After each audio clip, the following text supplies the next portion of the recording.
BTR सरकार जिंदाबाद, इसी प्रमाण जिंदाबाद, जिंदाबाद जिंदाबाद, प्रमाण पत्र जिंदाबाद, जिंदाबाद जिंदाबाद।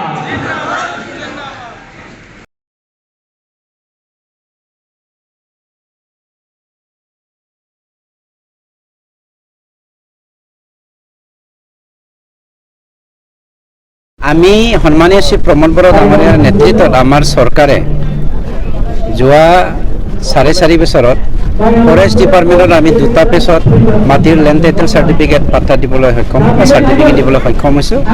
প্ৰথম পেজত আমি 26,000 পৰিয়ালক মাটিৰ লেণ্ড টাইটেল মানে মাটিৰ চাৰ্টিফিকেট দিবলৈ সক্ষম হৈছিলোঁ লেণ্ড টাইটেল চাৰ্টিফিকেট।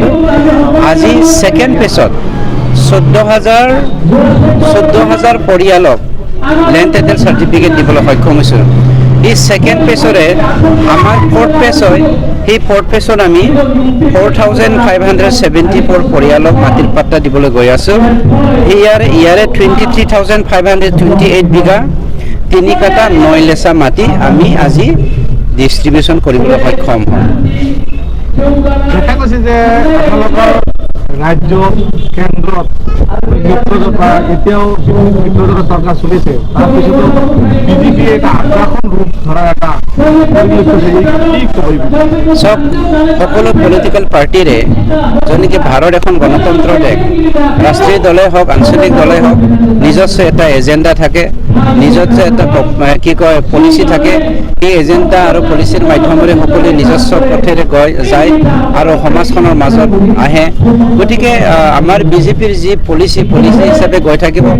আমাৰ UPPL দলে সন্মানীয় শ্ৰী প্ৰমোদ বৰা ডাঙৰীয়াৰ নেতৃত্বত য'ত নেকি এখেতে আমাৰ হাইকমাণ্ড এখেতৰ নেতৃত্বতে BTCৰ 26টা জাতি জনগোষ্ঠীক সামৰি পেলাই 35 লক্ষ আমাৰ ভাৰতীয় নাগৰিকৰ শান্তি সমন্বয় ঐক্যতা আমি গঢ়িবৰ কাৰণে যি যোৱা 4.5 বছৰে কাম কৰি আহিছোঁ আৰু সকলো জাতি জনগোষ্ঠীৰ সকলো ব্যক্তিয়ে সন্মানীয় প্ৰমোদ বৰা ডাঙৰীয়াৰ নেতৃত্বত আমাৰ UPPL দলে বিকল্প এটা দল, যি দলে শান্তি গঢ়িব পাৰে, যি দলে মাটিৰ সমস্যা সমাধান কৰিব পাৰে, যি দলে কি কয় সমন্বয়েৰে সকলো জাতি জনগোষ্ঠীক প্ৰকৃত গণতন্ত্ৰটো এনজয় কৰিবলৈ দিবলৈ সক্ষম, তেনেকুৱা এটা দলকে আকৌ লাগে বুলি আজি হাতে হাত ধৰি পেলাই দলে বোলে ওলাই আহিছে। গতিকে আমাৰ যি ৰাজনীতিক দলে নহওক কিয়, মই নাম ল'বলৈ মন নাই, এখেত সকলোকে আমি ৱেলকাম কৰিছোঁ। 17 বছৰে তেনেকুৱা ৰাজনীতিক পাৰ্টিবিলাকে আহিবলৈ সক্ষম হোৱা নাছিল, গণতান্ত্ৰিকভাৱে ইয়াত ইলেকশ্যনত ভাগ ল'বলৈ সক্ষম হোৱা নাছিল। আজি আমি শান্তি প্ৰতিষ্ঠা কৰিছোঁ। হাগ্ৰামা ডাঙৰীয়াই আজি শান্তিৰ কথা মুখত আনিব লগা হৈছে, নিজে বাইকত উঠি পেলাই টাউনত বাহিৰত ঘূৰা ফুৰা কৰিবলৈ সক্ষম হৈছে। যি হাগ্ৰামাৰ দিনত মানুহে বাইক চলাই পেলাই ৰাস্তালৈও যাবলৈ সক্ষম হোৱা নাছিল, বড়ো মানুহে আদিবাসী গাঁৱত যাবলৈ সক্ষম হোৱা নাছিল, মুছলমান মানুহে বড়োসকলৰ চকু দি পেলাই কথা ক'বলৈ সক্ষম হোৱা নাছিল। গতিকে আজি সকলোৱে গম পাইছে BTCত শান্তি এটা সমাজ গঢ়িবলৈ সক্ষম হৈছে। সকলো দলে বোলে আজি ৰাজনৈতিক দল যি ৰাষ্ট্ৰীয় দলে হওক বা আঞ্চলিক দলে হওক ওলাই আহি পৰিছে। ময়ো কৈছোঁ, হাগ্ৰামা কৈছে এইবাৰ শান্তি আনিম। 17 বছৰে কি কৰিছিলে? মই যদি প্ৰশ্ন কৰোঁ, 17 বছৰৰ 10 বছৰে কংগ্ৰেছৰ লগত BPF এলায়েন্স কৰিছিল, 5 বছৰে BJP এলায়েন্স কৰিছিল। মোতকৈ আপোনালোকে বেছি জানে। এই 10 বছৰ আৰু 5 বছৰ আৰু 2 বছৰ 17 বছৰত তেওঁলোকে শান্তিৰ বাক্যটো মুখৰ পৰা কিয় মোহাৰি পেলাইছিল, মুখৰ পৰা কিয় আঁতৰাই লৈছিল? আজিহে শান্তিৰ কথা মুখত ওলাইছিল, কিয়নো শান্তি অট'মেটিকেলি আমাৰ সমাজখনে বুটলি আনিছে, ইয়াত কোনোবা ৰাখা নাই। আজি UPPL দলটো ইউনাইটেড পিপলছ পাৰ্টি লিবাৰেল হিচাপে সকলো জাতি জনগোষ্ঠীয়ে একগোট হৈ পেলাই গঠন কৰিছে আৰু এই UPPLৰ মাধ্যমেৰে আজি শান্তি প্ৰতিষ্ঠা কৰিছে। গতিকে শান্তি ক'বলৈ সকলোৰে মুখত আজি সাহস হৈছে। গতিকে আহক, তেওঁলোকেও কওক। আজি এখন বৈঠক হৈছিল জাতীয় ষোড়শটা সংগঠন, আমাৰ UPPL দলৰ পৰা আমি মষ্ট ৱেলকাম।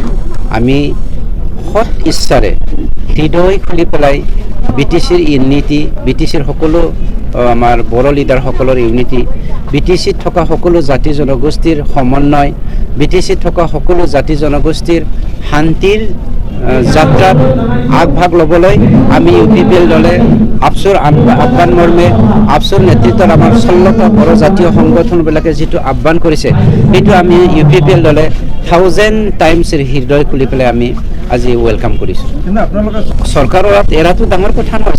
কি কয়, ৰাজনীতিটো জাতিৰ কাৰণে ডাঙৰ হ'ব নোৱাৰে। ৰাজনীতি যিকোনো মুহূৰ্ততে আমি ত্যাগ কৰিবলৈ প্ৰস্তুত, জাতিটো কিন্তু আমি মৰিবলৈ দিব নোৱাৰোঁ।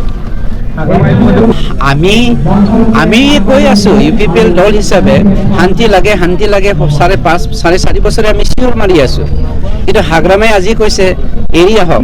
হাগ্ৰামাই যদি এৰি আহিবলৈ ক'ব পাৰে, নিজকে এতিয়া কেণ্ডিডেট ডিক্লেৰেশ্যন দিলে। আপোনালোকৰ কি কয়, বিস্তাৰ কথা কেনেকৈ আহিব পাৰে? 22টা দিলেই অলৰেডি, কোনটো মুখত বিস্তাৰ কথা আহিব পাৰে, হয় নে নহয়? আৰু দল এৰি পেলাই যদি নতুন দল UPPL BPF গঢ়িব পাৰে, তেতিয়া আৰু BPFৰ নামত 22টা টিকেট দিয়াৰ কি কথা আহিব পাৰে? কোনটো লজিকত কথা ক'ল? ঠিক আছে, থেংক ইউ। সেই প্ৰশ্নৰ উত্তৰটো এপছৰ আহ্বানত যি 16টা বড়ো জাতীয় সংগঠনবিলাকে ইউনিফিকেশ্যনৰ কথা কৈছে, আমি যিকোনো মুহূৰ্ততে UPPL দলক ডিজলভ কৰিবলৈ ৰাজি আছোঁ। যদি নৈতিকতাটো যদি আগত ৰাখি পেলাই, ঢাল হিচাপে আগত ৰাখি পেলাই বড়ো আৰু 16টা বাকী জাতি জনগোষ্ঠী, বাকী 26টা জাতি জনগোষ্ঠী সামৰি পেলাই সঁচাকৈ BPFে শান্তি প্ৰতিষ্ঠা কৰিবলৈ বিচাৰিছে, প্ৰথমত 12 তাৰিখৰ আগত 22টাটো তেওঁলোকে কৰক, উইথড্ৰ কৰক। তাৰপিছত BPF হিচাপে UPPL হিচাপে আমি ডিজলভ কৰিব পাৰে নোৱাৰে ইয়াৰ কথাটো আলোচনা কৰক। ঠিক আছে, আমি যিকোনো মুহূৰ্ততে প্ৰস্তুত। UPPL দলটো জাতিৰ কাৰণে বেছি ডাঙৰ নহয়, একে সাধাৰণ কথা। UPPL দলটো আমি 26টা জাতি জনগোষ্ঠীহে একগোট হৈ পেলাই গঠন কৰিছোঁ। এই 26টা জাতি জনগোষ্ঠী আলোচনা কৰি এপছৰ বেনাৰত থাকি পেলাই আমি নতুন এখন সমাজ গঢ়ি আমাৰ লছ আছে, কিয়নো আমি শান্তিৰ কাৰণে কাম কৰি আছোঁ। তেওঁলোকৰ সাহস নাই। মই কৈছোঁ হাগ্ৰামা এজন কাপুৰুষ, তেওঁকতো দখনাহে পিন্ধাব লাগে, মেখেলাহে পিন্ধিব লাগে, চাদৰহে পিন্ধাব লাগে, কিয়নো তেওঁ সাহস আছিল যদি 4.5 বছৰত তেওঁ সাহস কৰিলেহেঁতেন যে যদি মতা মানুহ হয় এছেম্বলিত আহিলেহেঁতেন। Thank U.